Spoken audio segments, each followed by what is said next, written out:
Okay, so this is not far from me, and it says that nearly half of Johnson City jail inmates test positive for the Rona, and the Johnson County Sheriff is battling an outbreak inside the jail. After testing all but 9 inmates, the sheriff confirms 127 inmates tested positive. That is close to half of the total population inside the building. People can't think, wow, they've got a big number, but we are doing something a lot of people aren't doing. We're testing the inmates, said the sheriff. And Sheriff Burgers insisted despite the alarming number of positive Rona cases in his jail, he's doing everything he can to protect his inmates and his staff while still ensuring public safety. We are trying to keep them safe. We are working diligently, and we are working hard to maintain it, and it's going to be a lot of work the next few months. This is outrageous. I mean, something has to be done. And Sandra's son is behind bars in Johnson City, saying a drug charge, and is due to be released in early July. Her son is one of the inmates who tested positive.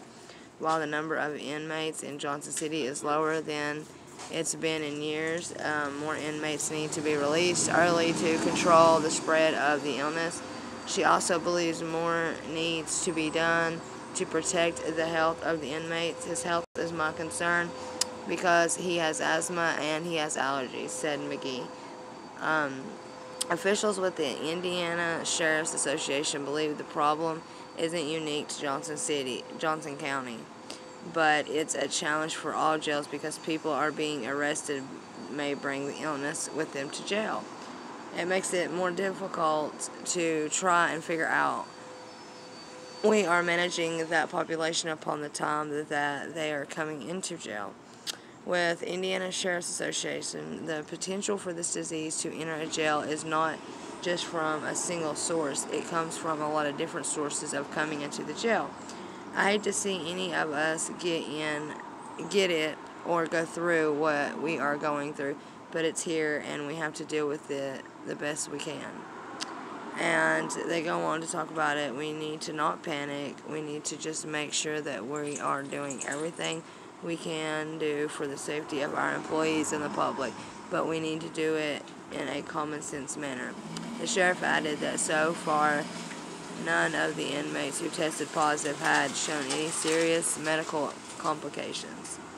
So, this isn't far from me, and they're really talking about a lot more of things, but I know this isn't around, this isn't like a big thing for y'all, but here, there's only a couple of jails, and this is one, and I'm just pointing out that,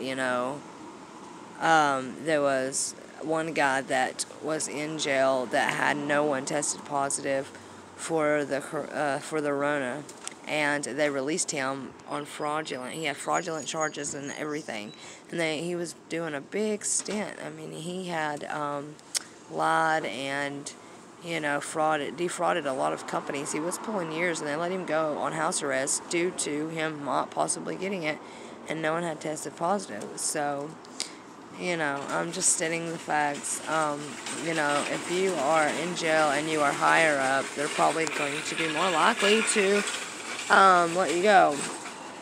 I'm guessing they were releasing a lot of inmates. That was just a couple months ago, and now they're saying that the jails here are overcome with it, and over half of the people have it. So, guys, just be keeping your eyes out for things like this, because that's telling you to check on your loved ones. Make sure if you know anybody that is incarcerated, like in your area.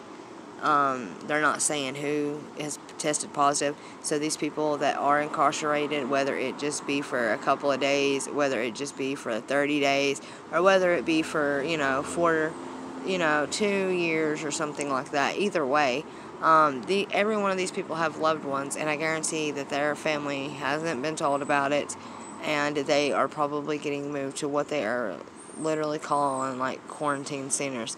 And we know what those usually are. So they're weeding out the jails, and they're probably going to be making sure the most criminal-minded people get to go.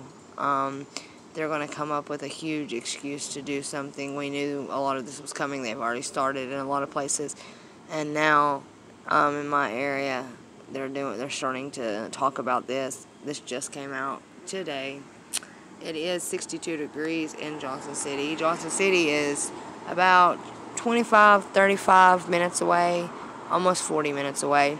It's been raining pretty bad here. It's been pouring. So, apparently it might just be passing through. But this was posted the 14th of May. So, y'all can see the date on that. And you can also see, where I'm looking for this material on. So, everybody, just don't be panicking, but, where they're targeting the jails now, start looking. If you have someone that you care about or a loved one in there, just check on them and make sure, that they're not being deemed as positive and that they might go missing. God bless you all. I just wanted to bring this to you and let you know that, they're targeting jails, and I know a lot of people might have someone they care about in there. So, God bless you all. Stop looking down. Start looking up. Look for the signs. The end is coming quickly and swiftly. It's all a matter of His perfect timing. And we're starting to see so much right now. So, God bless you all, and I will try to do an update later.